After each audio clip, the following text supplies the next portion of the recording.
Magandang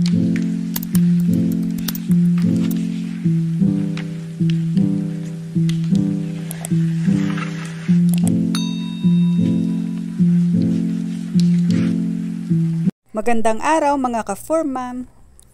Third week na po ngayon ng ating mga newly pango. Kaya pwede na po tayo mag-start ng kanilang vitamins.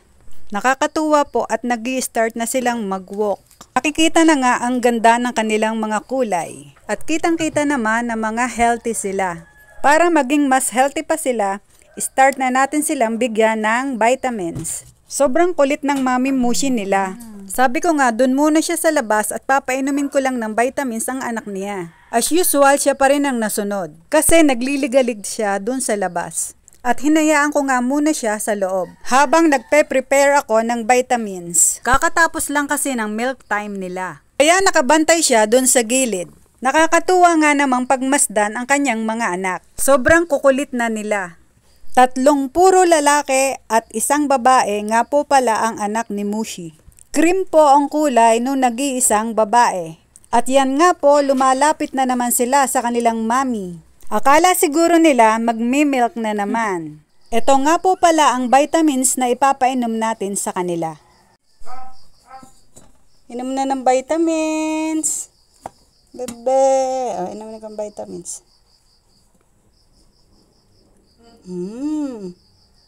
Very good. Hop. Tay, meron pa. Uy. Hop. Very good. Tapos na.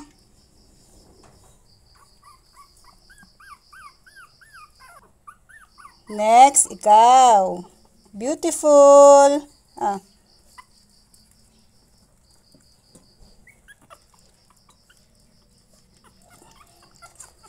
Very good. Next, ikaw. Mami Mushi, alis dyan. Hindi ka kasali, Mami Mushi. Kulit naman ni Mushi. Very good. Tapos na din po ito. Last, ikaw. Brown. Sarap. Very good. At yan po, tapos na nating painumin ng vitamins ang mga pango. Hindi naman po ako nahirapang magpainom.